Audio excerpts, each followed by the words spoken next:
This is from Pantilla the danger. Ntandise nti olunaku olwaleero era ng'agaliwo gagamba mbu paliamenti ya Uganda yakubanga ate epangisa space ku kizimbe ekimanyiddwa nga Kingdom Kampala Building era nga kigambibwa nti eno yakutuuzaawo ababaka ba paliamenti abawera ddala 323. Yes, nga kigambibwa nti yakupangisaawo buli mwezi essente ziwera ddala miliyoni 800. So nga ate baakumalawo ebbanga eriwerera ddala emyaka 2. So nno kati ndowooza okitegeera kyengezaako okubanga njogerako mu ddakiika eno balabalamu olabe sente meka parliament zegenda okubanga ate emalirawo oba government ya Uganda. So nga ate amabanja gatutuse dambulago ababira abana ababitegeera mu bitegeera ddala byenjogerako. Kansubira nti muli malira disanda yona gye musinzira okubanga ate mugiye kumireko kufefejje kwali hate nga ngamba nti okola chamanye nyonyine ddala gwena agiye kumireko mugibali gye mutusizaako engalo olunaku olwaleero. Yes, amawulire gaffe tusimbudde era nga amawulire agagenze mu maaso okubanga gawotikira social media simalala ge gamu na mulenzi amanyiddwa nga Mr. Kampala mwite Kampala Solomon mutabani w'omukulu amanyiddwa nga Robert Kyagulanyi Ssentamu aka Bobby Wine. Yes, oluvannyuma lw'akatambike bwe kati okuvaayo ne katambula ku social media wonna nga kalaga nti mwana mulenzi ono alinga eyabadde afuweeta gw'oyinza okukiyita sigala, abamu bakiyisa enjaga, abamu bayinza okukiyita shisha olw'ensonga nti abadde anyooka nga bw'omulengera awo.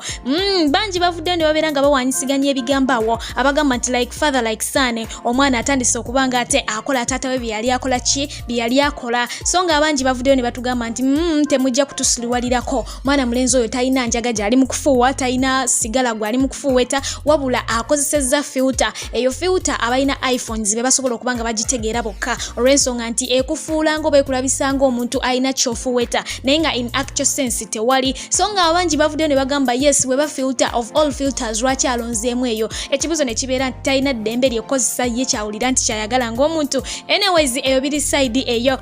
Okuddako hewa mwana mwala amanyiddwa nga Cinderella Sanyu. Yes, ono agenze maaso okubanga ate asitula omwagalwa we amanyiddwa nga Prince Joel Atiku bw'atyo nabeera nga amutwala mu maka g'abakadde be babeere nga munange bamulaba mu butongole mu bufunzi. Yagenze maaso okubanga ate akola omukolo ogw'okukyalo ogw'ekimpawoze ennyo omukkakkamu ddala. Jjukira nti mwana mwala ono gye buvuddeko katono ddala. Omukulu ono yagenda maaso okubanga ate amuteekako akaweta kankusibidde awo era nga ebbanga teryali ddene nnyo bw'atyo Cindy n'asitula ebibye n'abijja gye yali asula bw'atyo nabeera nga abyolekeza mu maka g'omukulu ono. Bo bw'atyo ne batandika omukwano omujjuvu ddala naye nga bamanyi nti omuntu buli omu aba n'olugero lwe mu bulamu bwe. Cindy ono emabegako yabaddeko mu interview emu n'agamba nti mu ba ex be yali alina waliwo ex omu eyalina omuze ogwali wiyadde nga mu butuufu gumwewuunyisa naye nga tamanyi lwaki agukola bw'atyo, nti buli kiro ex oyo susu yamulumanga n'azuukuka okufuka naye yagendanga mu maaso okubanga ate afuka mu sinki nga yeewuunya lwaki ono afuka mu sinki mu kifo ky'okubanga ate afuka muki mu toyi. Munnange ebintu byewuunyisa naye bw'atyo yatugenda tasobola kumwasanguza olw'ensonga nti omusajja oyo alina erinnya ery'amaanyi ddala. Kati nno ba social media in-laws bagenze dda mu maaso okubanga batandika okukomparinga okukyala kwa Cindy okwaliwo wakati we ne Kenny ne mwana mulenzi ono amanyiddwa nga Joel okwabaddewo bajjo. Yes, bwe bati bagenze mu maaso okubanga batandika obikwasaganya okuba okubigattaganya. Gwagamba nti laavu giraba edduka, laavu yo tebagidduka. Cindy ono tumulabyeko mukwano n'abantu nga Mario omusajja omu Italy oyo gwe yazaalamu oba eyamuzaalamu omwana ow'obuwala. Yes, ate tumulabyeko ne mwana mulenzi amanyiddwa nga Kenny oyo gwe nkugambye naye nga yakola okukyala naye nga mwana mulenzi oyo yali abesinga nnyo mu ggwanga erya South Africa. Essaawa eno ali ne mwana mulenzi amanyiddwa nga Joe era nga kiraga nti ebintu bitambulira ddala bulungi. Mwabawaza laavu giraba edduka, laavu tebagidduka. Oba bakumenya emirundi emeka oba omenya emirundi emeka okuba kwekaza bwekaza laavu ye kusalako era gwe linda eryawo eri mukuba ejjajja oli gwawoza giraba edduka. Okuddako omukyala amanyiddwa nga Halima Namakula. Yes, tukimanyi bulungi nnyo nti ono ye mukuza wa mwana muwala amanyiddwa nga Rema Namakula. Bingi nnyo ebigenze bibeerawo mu bulamu bwa Rema Namakula ffenna bye tuze tulaba era nga yabakugamba creating ku social media wano omukyala asinza okubanga asabulibwa yandibanga ye Rema Namakula. Munange buli omu alina abamusabula naye akalakatiddwa mu ngeri ye era ng'ono ekimukalakasa abangi abasinga okubanga bamukalakata ensonga emukalakasa kwe kuba nti munange yasalawo n'ava ewa Kenzo n'asalawo atambuza obulamu bwe n'omukulu amanyiddwa nga Dr. Hamza Sebunya era ng'ekyo kyaluma bangi ne wenjogera essaawa eno obufumbo bwe babukolimira buli ssaawa bagamba it will end in tears, it will end in tears. Tubadde tuli awo munange ba blogger abamu ne bakyalako ew'omukyala amanyiddwa nga Halima Namakula. Yes, bwe batyo ne bamubuuzaako ku nsonga eno nti yagiwulirako ki ku bino bagenda maaso kubanga boogera ku Rema ne bino Rema byekuba ebifaananyi neyewanika ne bbaawe biruma bangi bw'atyo n'abagamba nti alumwe naye amazima matuufu gali nti ku mwenna tewali asula na Ssebunya. Bino bimukeera ku makya ne mugamba nti Ssebunya yakyaye Rema, temumanyi Ssebunya kusinga Rema nga bwakola ki bwamumanyi. Ate n'abategeeza nti mmwe abagenda maaso okubanga mulaba obukyafu buli ku maaso g'abannammwe temusobola kulaba bukyafu buli ku maaso gammwe olw'ensonga nti nammwe bennyene mulina obufumbo bwammwe bubatuddeko bubalemeredde musula ku miggo naye ate ne mudda mu kulengeza Rema ne mumwogerera bino nabiri ku social media naye ng'ate naawe wuwo munnange oli bubi bikulemye okutereeza so ng'ate abamu ku mmwe abasingira ddala okuvuma muli awo muli bakyabulakuta temulina abikka kwegamba agabagambye mugende mu maaso okugezaako kubanga mumindinga bizinensi zammwe omwana mukole ki mumwesonyiwa abeere n'omusajja we sawa y'okwawukana werituuka yesi bali awukana koze bya bulijjo bibaawo mu bulamu weriba tetuuse mulekerawo kubanga ate mumala ku bantu emirembe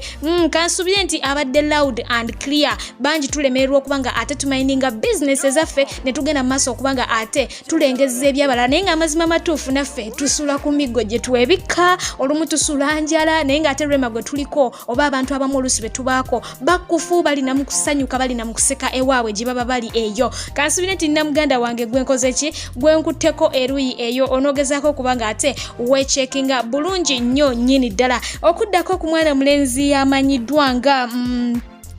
Kasuku yes fena gwe tumanyi obulungi kuku wazabanga mwana mulenzi ono yavuddeyo n'ategeeza nga abaana bawala bwe bamusobedde naddala mu kibuga Kampala nti bayitiriza okukoppa emize gy'ebweru era nga kino kye kiviiriddeko relationships nyingi obutawangaala ennaku zino olw'ensonga nti abawala abali mu kibuga Kampala otambulako wano nawali n'obulwamu omuwala ali nakyo nga bonna bali artificial okuviira ddala ku lwala olusookera ddala mu kigere kabina nviiri maaso bukowekowe buli kimu kiri fake n'abagamba nti abikooye mugende mu maaso okubanga mwesootinga mulekerawo okutomeza abaana b'abandi atwala kirala akwanye kirala kumbojjudde foundation agenda okutuuka eri ng'oli birala nti mmwe muviiriddeko relationship okugenda mu maaso okubanga ate zikola ki zondooneka kubanga omusajja atuuka eyo n'agetinga disappointed nga kyeyabadde asuubira si kyalaba. Kansuubire nti nekyo nakyo mukiwulidde baganda bange abalungi abampuliriza okuddako ku mwana mulenzi Musaayi muto amanyiddwa nga ring rapper ratatatata yes fena tumumanyi bulungi nnyo nti mwana mulenzi ono kawanda bigambo nga yatandise okurapinga munange oyinza n'okuvaawo nga tolina kyowulidde oba oliawo mwana mulenzi ono gempulidde agali mu kuboga gamba nti omukulu amanyiddwa nga Sean Paul fena gwe tumanyi obulungi abalaba abawoze bawulira ku music wa ku mabega kawo omukulu yali wa tabu nnyo mu biseera ebyo kigambibwa nti ono management ye evuddeyo nebeera nga enoonya mwana mulenzi oyo amanyiddwa nga ring rapper nga baagala kubaako we bakola ki we bamuteekako kati nogwo guba mukisa gw'amaanyi eri mwana mulenzi oyo ko wamu n'eggwanga lyattu munange Uganda oba olyawo lwakuba nti era embeera bwetyo bweri naye nga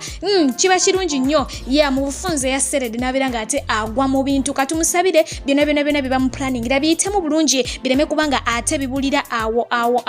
bwe bityo nga bitera okubanga ate bikola ki bibula. Tulabye abayimbi bangi nga bafuna emikisa egy'enjawulo n'owulira nti ono agenda kukola noono n'olinda n'otakiraba. Tulabye Brisha Cash ne tumulinda okukola ne Spice Diana batugamba ali mu studio tulinze oluyimba till now oluyimba lukoze ki tetululaba so katusabire mwana mulenzi ono kyonna kye bagenda mu maaso kubanga bafumba kitokote kijje ate kijjulwe naffe tukole ki tukyanirize bulungi nnyo nnyini ddala. Okudda ku mukyala amanyiddwa nga Zari Hassan Zarina Tale yes ono yavuddeyo ennaku entonaawo bw'atyo n'abeera nga ate akola kye bayita edduwa ndowooza abasiraamu kwe bayita okulomba edduwa yes ng'alombera omugenzi eyali bba amanyiddwa nga Doni Ivan Ssemwanga taata w'abaana be abo abasookera ddala abasatu. Edduwa bagirombye bulungi nnyo nga bamusabira era nga kino bakikoze oluvannyuma lw'okuba nti omugenzi kasookedde afa emyaka kati giweeredde ddala emyaka 4 bweddu bukyanga omugenzi oyo abava ku maaso. Kinajjukira nti omukulu oyo Doni Ivan yafa ennaku z'omwezi nga 25 omwezi gwali gwa kutaano omwaka gwa 2017 myaka jiba ena gyennyini sharp bw'atyo omukyalo we yagenze maaso okubanga akikwasaganya gw'otunira Zari Hassan ngozi ogyeko abangi be bamwogerako ebibi naye gwe omutuniranga gwe omukyala kiki omwegombako okwawukana n'abantu yes kubaawo naye ate omutima togufuulanga gwa bujja eri muntu oyo gweyawukanye naye. Omusajja oyo agenda okufa nga tebakyakolagana nani na Zari naye akulaga nti wadde yafa asigala mu respect ya taata wano bangi batata bakyali balamu naye nga n'okumuwaako omwana we amulabeko lutalo lw'amaanyi toyagala kumuwa mwana nakwegayirira mpa ku mwana n'ogaana ne bataata abamu ne mutwala abaana temukkiriza bamama kulaba ku baana naye nga bakyalina balamu ne mubeera nga mubadinayinga access naye ate tulabye Zari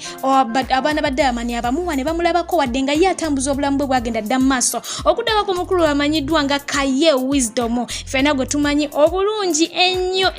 ennyo yes amawulire agagenda mu maaso okubanga ate gatambula ku Kaye Wisdom gwe wenna abadde ali eyo manyi mubaayo eyo nga muyina crash ku bannammwe nga mubeegomba nga bo tebakimanyi